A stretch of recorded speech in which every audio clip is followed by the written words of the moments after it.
Hello मेरे प्यारे बच्चों, स्वागत है आप सभी का एमके सर इंस्पिरेशन के एक और बेहतर वीडियो में। सो माय डियर स्टूडेंट, आज के इस वीडियो में हम केमिस्ट्री के चौथे चैप्टर के सारे मोस्ट इंपोर्टेंट क्वेश्चन को देखने वाले हैं। चौथा चैप्टर है बच्चों डी तथा एफ ब्लॉक के तत्व। ये चैप्टर ऐसा है कि इसमें बहुत सारे इंपॉर्टेंट क्वेश्चन बनते हैं बच्चों, और हर साल बोर्ड एग्जाम में हर एक सेट में पूछे जाते हैं। तो चलिए देख लेते हैं इस चैप्टर के सारे मोस्ट इंपॉर्टेंट क्वेश्चन को। और हाँ, आपको टेंशन नहीं लेना, इसकी पीडीएफ भी आपको मिल जाएगी। पीडीएफ कहां से मिलेगी ये हम वीडियो के एंड में मेंशन कर देंगे। पहला क्वेश्चन बच्चों कि संक्रमण तत्व क्या है और इन्हें संक्रमण तत्व क्यों कहते हैं। 2023 में भी बच्चों ये दो सेट में पूछा गया था और हर साल पूछा जाता है।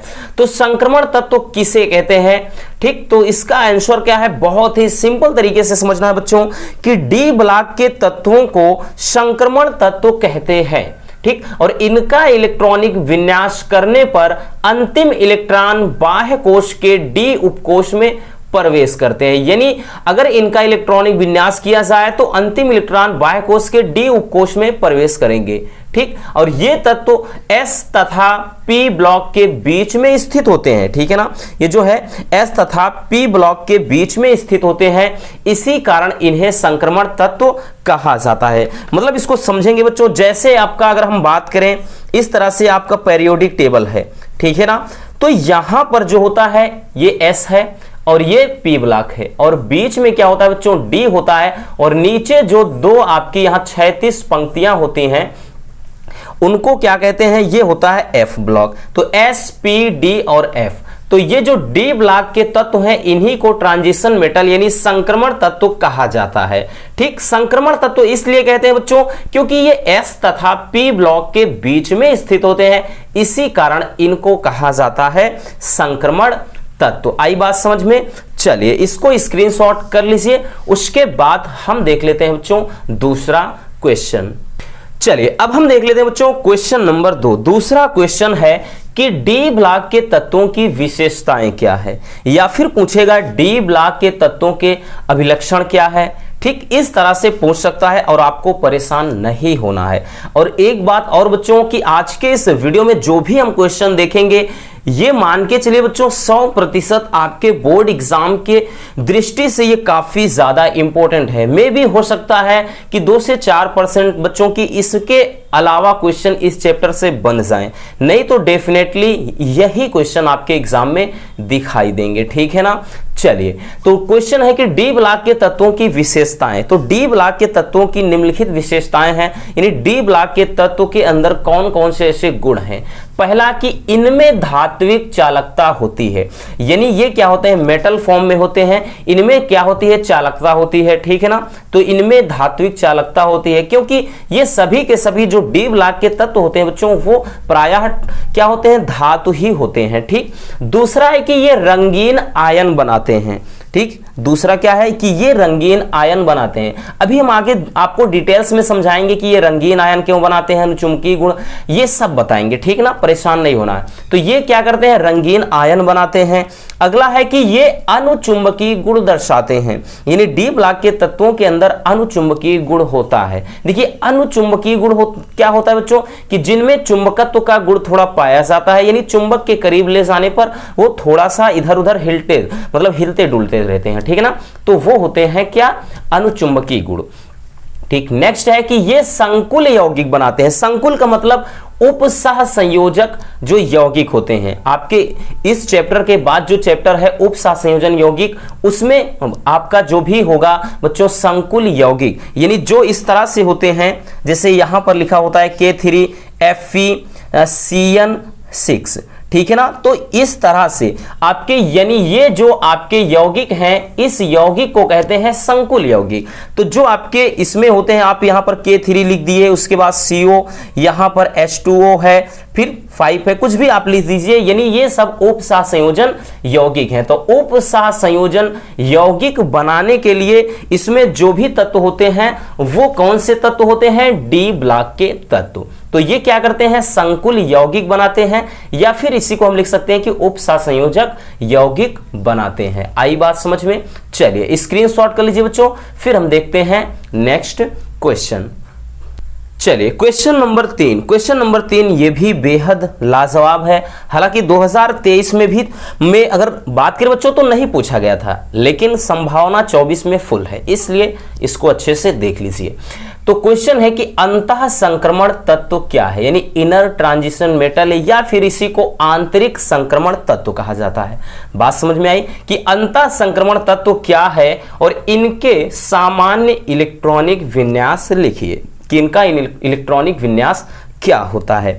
तो समझिएगा अंतः संक्रमण तत्व क्या है बच्चों, तो ऐसे तत्व जिनका इलेक्ट्रॉनिक विन्यास करने पर अंतिम इलेक्ट्रॉन F उपकोष में प्रवेश करते हैं उन्हें F ब्लॉक के तत्व या अंतः संक्रमण तत्व कहते हैं। ठीक, और इनमें दो श्रेणियां होती हैं जिन्हें 4F तथा 5F अर्थात लैंथेनाइड व एक्टिनाइड के नाम से जाना जाता है या जानते हैं। ठीक, और इनमें 14 तत्व होते हैं। जैसे कि हमने आपको ये बताया बच्चों कि जो F ब्लॉक यानी इलेक्ट्रॉनिक विन्यास करने पर अगर अंतिम कोष में F कोष में इलेक्ट्रॉन प्रवेश कर जाए, ठीक है ना, F उपकोष में, तो वो कहलाएगा F ब्लॉक के तत्व। और इन्हें बताया गया है कि इन्हें क्या आवर्त सारणी के नीचे दो क्षैतिज पंक्तियों में रखा गया है जिन्हें क्रमशः 4F तथा क्या कहते हैं 5F कहते हैं। ठीक, यानी L ये क्या है लैंथेनाइड है और ये क्या है बच्चों एक्टिनाइड, और इसमें भी 14 तत्व होते हैं और इसमें भी 14 तत्व। तो ये है आपका क्या मतलब आंतरिक संक्रमण तत्व। ठीक, अब इनका इलेक्ट्रॉनिक विन्यास देख लेते हैं कि जो लैंथेनाइड होगा बच्चों उसका मतलब बाह्य कोष में अगर इलेक्ट्रॉनिक विन्यास देखेंगे तो 4F 1 से 14 तक के तत्व हो सकते हैं। फिर 5D ये 0 से 1 इलेक्ट्रॉन रहेंगे इसमें, और 6S में 2, और एक्टिनाइड में क्या हो जाएगा 5F हो जाएगा और 0 से इसमें 14 तक के इलेक्ट्रॉन हो सकते हैं, और 6D में 0 से 1 या और उसके बाद 7S में जो इलेक्ट्रॉन्स होंगे वो 2 इलेक्ट्रॉन। तो ये हो जाएगा लैंथेनाइड और एक्टिनाइड श्रेणी के तत्वों का इलेक्ट्रॉनिक विन्यास। ठीक, चलिए इसको स्क्रीनशॉट कर लीजिए। चलिए क्वेश्चन नंबर 4 बच्चों आपका मोस्ट इंपॉर्टेंट है। ठीक, इसको बिल्कुल भी हम नजरअंदाज नहीं कर सकते हैं। 2022 में बात करें बच्चों 3 सेट में आया था और 23 में भी ये 2 से 3 सेट में पूछा गया था, तो इसलिए इस क्वेश्चन की अहमियत क्या है आप अच्छे से समझ सकते हैं। क्वेश्चन है कि संक्रमण तत्व रंगीन यौगिक बनाते हैं या फिर कहेगा संक्रमण तत्व रंगीन आयन बनाते हैं क्यों, या कहेगा बच्चों कि संक्रमण तत्व रंगीन यौगिक बनाते हैं कारण स्पष्ट कीजिए। तो क्वेश्चन किसी भी तरह से पूछे रसगुल्लों हमें बिल्कुल परेशान नहीं होना है। तो चलिए देख लेते हैं कि जो संक्रमण तत्व है वो रंगीन आयन बनाते क्यों हैं। ठीक है ना, चलिए लिखेंगे बच्चों, ध्यान से देखिएगा। संक्रमण तत्व ठोस अवस्था या जलीय विलयन में, यानी जब ये सॉलिड फॉर्म में होंगे या फिर लिक्विड फॉर्म में, ठीक, जब ठोस रहेंगे या फिर इनको जल में घोल दिया जाए, तो जलीय विलयन में ये रंगीन आयन बनाते हैं। ठीक है ना, मतलब ये रंग बिरंगे जो धरती के अंदर से भी यानी पृथ्वी के अंदर से भी अगर इन्हें खानों से निकाला जाए तब भी बच्चों ये रंग बिरंगे ही दिखाई पड़ते हैं। ठीक है ना, उसका कारण क्या है चलिए देख लेते हैं। तो यहां से इतना समझ में आया कि जो संक्रमण तत्व है ठोस अवस्था और जलीय विलयन में रंगीन आयन बनाते हैं।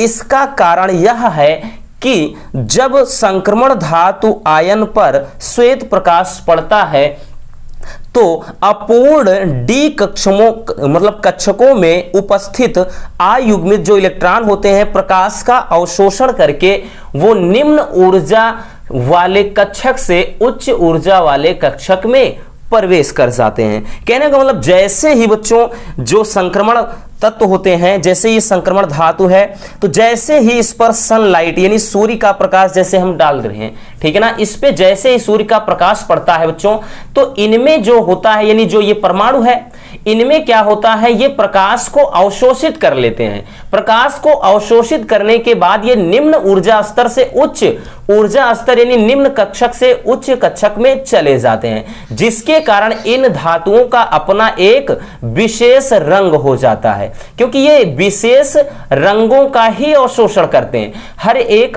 तत्व क्या होते हैं, अलग अलग तरह के प्रकाश का अवशोषण करता है। कोई भी लाल का करता है, कोई नीले का करता है, तो कोई क्या करता है पीले का करता है, इस तरह से। यही कारण है कि जो संक्रमण धातुएं होती हैं या संक्रमण जो तत्व होते हैं वो प्रायः क्या है, रंग बिरंगे होते हैं। ठीक है ना, तो समझ में आ गया बच्चों। लिखना क्या है कि यही कि भाई इसका कारण यह है कि जब प्रकाश मतलब जब संक्रमण धातु आयन पर प्रकाश पड़ता है तो अपूर्ण डी कक्षकों में उपस्थित जो अयुग्मित इलेक्ट्रॉन होते हैं, ठीक, क्योंकि इनके बाह्य कोश जो डी होते हैं वो खाली होते हैं, मतलब पूरे भरे नहीं होते हैं, आंशिक भरे होते हैं। ठीक, तो इसीलिए अयुग्मित इलेक्ट्रॉन क्या करते हैं, प्रकाश का अवशोषण कर लेते हैं और अवशोषण करके निम्न ऊर्जा वाले कक्षक से उच्च ऊर्जा वाले कक्षक में चले जाते हैं, जिसके कारण ये रंगीन दिखाई देने लगते हैं। बात समझ में आई? चलिए स्क्रीनशॉट कर लीजिए बच्चों, उसके बाद हम देखते हैं नेक्स्ट क्वेश्चन। चलिए क्वेश्चन नंबर 5। क्वेश्चन नंबर 5 भी बच्चों आपका बेहद इंपॉर्टेंट है। क्वेश्चन है कि संक्रमण तत्व अनुचुंबकीय लक्षण प्रकट करते हैं। ठीक, इसके पहले हमने आपको बताया था गुण वाले में कि भाई इसको डिटेल्स में भी देखेंगे हम।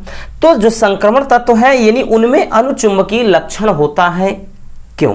ठीक, यानी किस कारण उनमें अनुचुंबकीय गुण पाया जाता है। लिखेंगे कैसे? बहुत ही सिंपल तरीके से लिखना है बच्चों कि संक्रमण तत्व और जो आयन यानी संक्रमण तत्व और आयन अयुग्मित इलेक्ट्रॉनों की संख्या का प्रदर्शन करती हैं। ठीक, यानी जो संक्रमण तत्व होते हैं वो अयुग्मित इलेक्ट्रॉनों की संख्या का प्रदर्शन करते हैं, अर्थात अनुचुंबकीय लक्षण का प्रदर्शन करती हैं। ठीक है ना, कौन? संक्रमण जो तत्व। तो भाई यहां करती नहीं, करते हो जाएगा। ठीक, करते हैं, यहां पर भी आप करते हैं लिख दीजिए। ठीक, नहीं सेंटेंस बैठेगा नहीं। आगे लिखेंगे इसका कारण यह है कि डी उपकोष में इलेक्ट्रॉन आंशिक रूप से भरे होते हैं। बहुत ज्यादा टेंशन नहीं लेना बच्चों, एकदम सिंपल तरीके से मजे में आपको हम सिखाएंगे और मजे में आपको भी सीखना है। तो संक्रमण तत्व अनुचुंबकीय लक्षण इसलिए प्रदर्शित करते हैं, इसका कारण यह है बच्चों कि जो डी उपकोष होता है, डी उपकोष में जो इलेक्ट्रॉन होते हैं वो आंशिक रूप से भरे होते हैं। इसी कारण क्या करते हैं ये भाई जल्द ही किसी से पेयर यानी जोड़ा बना लेते हैं और इसके कारण क्या है, इनमें अनुचुंबकीय गुण दर्शाए उत्पन्न हो जाता है या चुंबकत्व का मैग्नेटिज्म का गुण उत्पन्न हो जाता है। बात समझ में आई? चलिए स्क्रीनशॉट कर लीजिए, फिर देखते हैं नेक्स्ट क्वेश्चन को। चलिए क्वेश्चन नंबर 6। क्वेश्चन नंबर 6 की बात करें बच्चों, 2023 में तो नहीं पूछा गया, इसलिए 24 में संभावना पूरी है। ठीक, क्वेश्चन है कि लैंथेनाइड संकुचन क्या है और इसका कारण लिखिए कि लैंथेनाइड संकुचन होता क्या है और इसका क्या कारण है। बहुत ही सिंपल तरीके से हमने आपको यहां पर बताया है बच्चों, ठीक, ताकि माइंड पे कोई प्रेशर ना रहे। ठीक, किताबी लैंग्वेज छपाने से कोई मतलब नहीं बच्चों, इसीलिए सरल से सरल शब्दों का प्रयोग हम हमेशा से करते हैं। ठीक, आंसर कैसे लिखना है बच्चों कि जो लैंथेनाइड तत्वों तत्व होते हैं, लैंथेनाइड तत्वों के परमाणु क्रमांक बढ़ने के साथ साथ यानी जैसे ही लैंथेनाइड यानी 4f श्रेणी के तत्वों का परमाणु क्रमांक बढ़ता चला जाता है, जो लैंथेनियम से है उसके ऊपर यानी बढ़ता चला जाता है, तो परमाणु क्रमांक बढ़ने के साथ साथ इनकी परमाणु त्रिज्या तथा आयनिक त्रिज्या कम होती जाती है। यानी इनके परमाणु क्रमांक तो बढ़ते जाते हैं, लेकिन बच्चों कि इनकी परमाणुविक त्रिज्याएं और आयनिक त्रिज्याएं कम होती जाती हैं और आकार में कमी होने की इस घटना को ही क्या कहते हैं, लैंथेनाइड संकुचन कहते हैं। ठीक है ना, कि आकार में कमी होने की इस घटना को लैंथेनाइड संकुचन कहते हैं और यह संकुचन इलेक्ट्रॉनों के दुर्बल परिरक्षण प्रभाव के कारण होता है। ठीक है ना, यानी जो लैंथेनाइड संकुचन होता है, संकुचन का मतलब यह है संकुचित होना यानी छोटा होना, तो इनकी परमाणु त्रिज्या और आयनिक त्रिज्याएं जब कम हो जाती हैं तो इसी घटना को लैंथेनाइड संकुचन कहते हैं। और यह संकुचन होता क्यों है, इलेक्ट्रॉनों के दुर्बल परिरक्षण प्रभाव के कारण। ठीक, क्योंकि अयुग्मित इलेक्ट्रॉन होते हैं इसमें, अगर इलेक्ट्रॉन पूर्ण रूप से भरे होते तो प्रबल बल लगता और आंशिक रूप से भरे होते हैं, इसी कारण क्या है, दुर्बल परिरक्षण होता है। ठीक है ना, चलिए स्क्रीनशॉट कर लीजिए इसको भी, फिर देख लेते हैं नेक्स्ट क्वेश्चन को। चलिए क्वेश्चन नंबर 7। क्वेश्चन नंबर 7 ये भी बच्चों इंपॉर्टेंट है, 2023 में ये भी पूछा गया है। आप 21-22 का भी पेपर देखेंगे तो क्वेश्चन पूछा गया है, हर सेट में तो नहीं, लेकिन बच्चों 1 से 2 सेट में जरूर दिखाई पड़ेगा। क्वेश्चन है कि संक्रमण धातुएं या इनके यौगिक एक उत्तक उत्तम उत्प्रेरक का कार्य करते हैं, क्यों? यानी जो संक्रमण धातुएं होती हैं या फिर संक्रमण धातुएं से जो यौगिक बनता है वो एक उत्प्रेरक की तरह व्यवहार करते हैं, क्यों? तो इसका रीजन क्या है, चलिए देख लेते हैं। संक्रमण धातुओं या इनके यौगिकों को उत्प्रेरक के रूप में प्रयोग किया जाता है। इसका कारण यह है कि ये परिवर्ती ऑक्सीकरण अवस्था को दर्शाते हैं, यानी इनकी ऑक्सीकरण संख्या जो होती है बच्चों बदलती रहती है, मतलब फिक्स नहीं होती है, ठीक है ना। लेकिन हाँ इतना जरूर कहेंगे कि भाई इनमें क्या है, प्रायाधिक मतलब +3 ही होती है, ठीक है ना। तो लिखेंगे यही कि इसका कारण यह है कि ये परिवर्ती ऑक्सीकरण अवस्था को दर्शाते हैं तथा इनके पास रिक्त डी उपकोष होते हैं जिससे ये अभिक्रिया के वेग को बढ़ा देते हैं। आपने देखा होगा बच्चों, जो भी यानी अब रिएक्शन में अगर आप गौर करेंगे तो जब भी कोई क्या होता है, अभिकारक होता है इधर, ठीक, और उसके बाद एरो बना होता है और इधर होता है उत्पाद। तो अभिकारक और उत्पाद में आपने एक चीज नोटिस किया होगा, यहां पर या तो Fe का उपयोग किया जाता है, जैसे अमोनिया बनाते हैं तो Fe+MO का इस्तेमाल करते हैं, या तो जैसे क्या करते हैं बच्चों, प्लेटिनम का इस्तेमाल करते हैं। तो ये सभी के सभी कौन से तत्व हैं, संक्रमण तत्व ही तो हैं।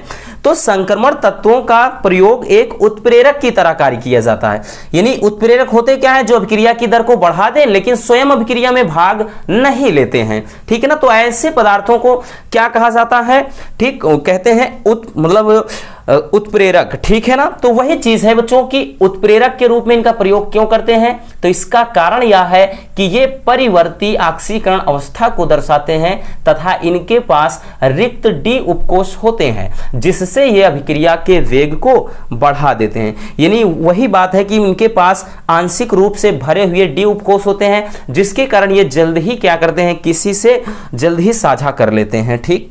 चलिए स्क्रीनशॉट कर लीजिए, फिर हम देखते हैं नेक्स्ट क्वेश्चन को। चलिए अब हम देख लेते हैं क्वेश्चन नंबर 8। क्वेश्चन नंबर 8 है बच्चों कि संक्रमण तत्वों एवं लैंथेनाइड के गुणों में समानता को स्पष्ट कीजिए, कि संक्रमण तत्व और जो लैंथेनाइड श्रेणी के तत्व हैं इनके गुणों में क्या समानता है। बेहद लाजवाब क्वेश्चन है बच्चों। अगर हम बात करें प्रीवियस ईयर में तो ये टॉपिक कट गया था, यानी तुलना या समानता ये सब नहीं पढ़ना था, बाकी और कुछ पढ़ना था, लेकिन अब की बार ये भी इन्वॉल्व कर दिया गया है। डोंट वरी, बहुत ही प्यारा सा क्वेश्चन है। लिखेंगे बच्चों, देखिए एक है संक्रमण तत्व, दूसरा है लैंथेनाइड, इन दोनों में कंपेयर करना है, ठीक है ना। किसके आधार पर, समानता के आधार पर, यानी क्या समानता है। तो पहला है कि सभी संक्रमण तत्व तथा लैंथेनाइड धातु, मतलब ये धातु होते हैं, ठीक है ना। सभी जो संक्रमण तत्व होते हैं तथा जो लैंथेनाइड श्रेणी के तत्व होते हैं ये प्रायः क्या होते हैं, धातु होते हैं। इसके पहले ही हमने आपको बताया है। दूसरा कि इनके गलनांक व क्वथनांक उच्च होते हैं, ठीक है ना, यानी ये क्या है, हाई टेम्परेचर पर भाई मल्ट होंगे और बॉयल होते हैं, ठीक। तो इनके गलनांक व क्वथनांक उच्च होते हैं। अगला है ये रंगीन आयन बनाते हैं, इसका भी कारण हमने देख लिया। नेक्स्ट है कि ये संकुल यौगिक बनाते हैं, इसको भी बता दिया बच्चों, ठीक है ना। तो ये सभी क्या है, संक्रमण तत्व और लैंथेनाइड के गुणों में तुलना, या फिर एक और भी लिख सकते थे कि भाई ये क्या अनुचुंबकीय गुण को दर्शाते हैं। तो इस तरह से आपके क्या है 4 से 5 ये क्या है संक्रमण तत्व और लैंथेनाइड के गुणों में समानताएं हैं, ठीक है ना। तो बस बच्चों आज के इस वीडियो में इतना ही। उम्मीद करता हूं कि ये वीडियो आपके लिए काफी ज्यादा हेल्पफुल रही होगी। अगर वीडियो पसंद आए तो प्लीज वीडियो को लाइक कर देना और नए हैं तो चैनल को सब्सक्राइब जरूर कर लीजिए। मिलते हैं किसी और ऐसे मजेदार वीडियो के साथ। और हाँ, इसका अगर पीडीएफ आपको चाहिए तो टेलीग्राम ग्रुप को ज्वाइन कर लीजिए, लिंक डिस्क्रिप्शन में है, वहां से आपको इसकी पीडीएफ मिल जाएगी।